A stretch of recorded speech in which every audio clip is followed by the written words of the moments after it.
我这那照到我名字，我要帮他冲一下这个。来，我们直播开始哈，我们直播开始。是真的。来，让我。再来帮我们讲一下。问了吗？谢谢村长自己来的。好，拜拜。鲁明哲来。来，你们。来，我们左右。旁边对啊，来，声援一下各位议员。这样位置就对了啊，你将你的待会图讲一讲。要啦，声援一下，自己国民党不声援的话，人家民进党多团结啊。对啊，只要民进党出事的话，人家团结到不得了。这样可以，这样边一点。各位好朋友哦，这个是刘茂群议员办公室被子弹射到的哈。那这个也有金明，我们刚刚不是开过了吗？这个直播直播。那这个是刘茂群议员办公室哦被射的这个子弹痕。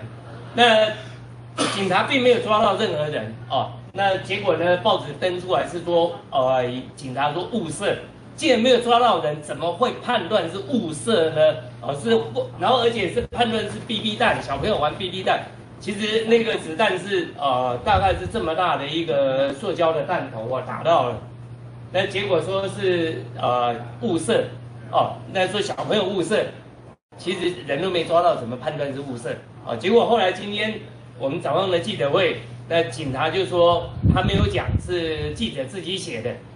但是目前为止人也是没抓到。没有。对，那我已经2天没回家了，我们服务处的秘书也都不敢上班。我觉得在议会开议之际是这样恐吓我们议员，让我们咨询的问政也会怕怕的，然后人身的安全也是没有受到保障的，我们非常的惶恐。我那个门，你门关一下，才比较。重新讲。好。我们在这边特别强调啊，这个看桃园的治安乱到这样，竟然已经有人敢公然的对着我们议员的服务处开枪，非同小可。内政部长怎么不来？警政署长怎么没有来？怎么还说这是误射？奇怪，这是用哪一种逻辑来做判断？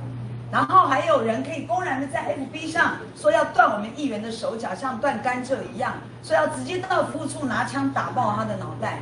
这种言论可能比那种高雄的那种你很没有水准这样来的严重的多吧？奇怪，怎么都没有看到警方有任何的动作？台湾的治安怎么每况愈下了？我想这个警政署要赶快上紧发条不要拿着大炮打小鸟。像这种重要案件，一定要赶快专案这个处理专门定的这个时间赶快破案。这才是对桃园市民的一个交代嘛，对不对？我们是国门之都，怎么可以治安如此败坏然后内政部长呢，请你赶快到桃园来，好好的责成桃园市的警力维护治安是我们最重要的工作。我们不容许桃园变成犯罪天堂。谢谢。对。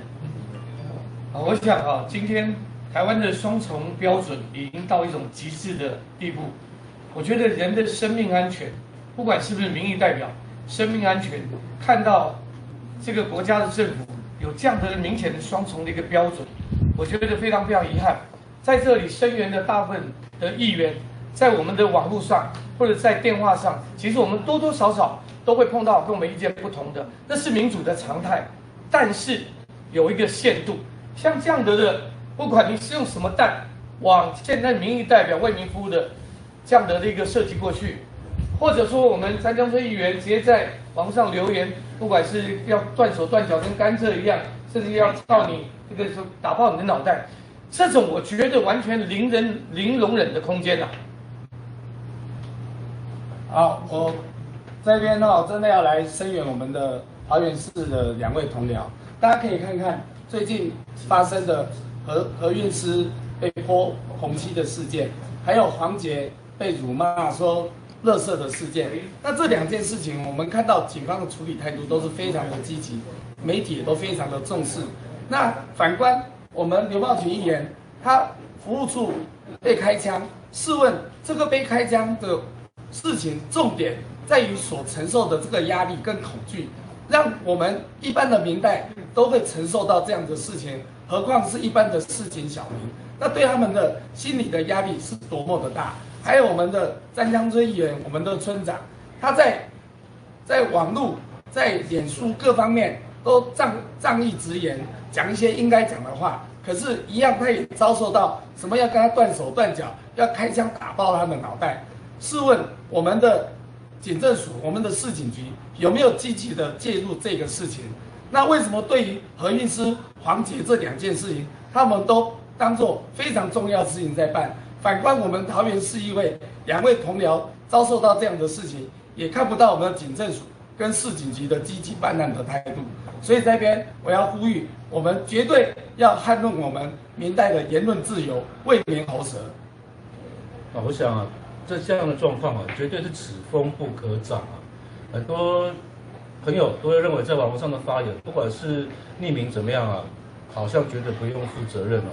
像詹江村我们的议员啊，我们前辈这样子的这样的人身的攻击啊，甚至于威胁到生命的安全，绝对是要马上要有一个行动。要有一个表示，甚至于警察单位啊，应该要有一个决心啊，要把这样的一个状况啊，及时来做一个处置，要不然这样的一个连民意代表有责任有义务，甚至于基于职责要来代言发言的一个权利啊，都会被影响的话，那我们市井小民怎么办？所以在这边一定要强烈的来要求啊。我们相关的单位一定要有很快有及时一个动作，不管刘茂群议员这个服务处啊是BB枪呢，还是真的一个威胁到生命上的一个状况的一个枪击案的话，我们都要有一个明确的处置来遏止这样一个不好的一个行为，这样一个示范，这样子对未来的发展啊，对长久才是有一个正面的影响。谢谢。我觉得我们桃园有点故意在压新闻了，而且故意在把事情以大化小哦。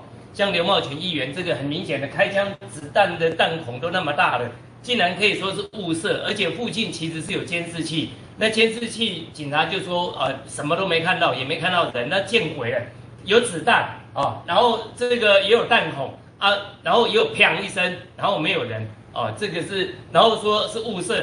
现在今天又讲说误射是记者写错了所以这个到目前也没给我们一个交代。然后刘茂群也不敢回家黄捷有人贴身保护黄捷就被骂一个垃圾而已，马上警察大队马上就主动这个，而且还考量给黄捷做人身安全然后持续什么在他服务处排定点守望，他就被骂而已。